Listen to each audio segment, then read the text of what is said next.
ఓ hi welcome. ఈరోజు బెండకాయ పల్లీలు ఫ్రై ఎలా చేసుకోవాలి ఈ వీడియోలో చూద్దాం. బెండకాయలు బాగా వాష్ చేసుకుని తుడుచుకుని చిన్న చిన్న ముక్కలుగా కట్ చేసుకోవాలి. ఇప్పుడు స్టవ్ వెలిగించి కడాయి పెట్టి 2 స్పూన్లు ఆయిల్ వేసుకోవాలి. ఫుల్ వీడియో ఛానల్లో ఉంది, ఒకసారి ఓపెన్ చేసి చూడండి ఫుల్ వీడియో. ఈ ఆయిల్లో మనకు సరిపడినంత పల్లీలు వేసుకుని వేపుకోవాలి. బ్యాచిలర్స్ కూడా ఈజీగా నేర్చుకోవచ్చండి బెండకాయ పల్లీలు ఫ్రై. మీరు కూడా ట్రై చేయండి, అలాగే నా ఛానల్ కూడా సబ్స్క్రైబ్ చేసుకోండి.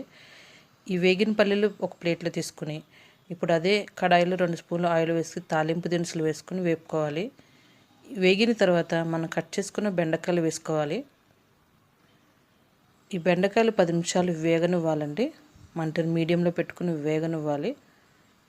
ఈ బాగా వేగిన తర్వాత ఉప్పు, పసుపు, కారం వేసుకుని వేపుకోవాలి. ఈ వేగిన తర్వాత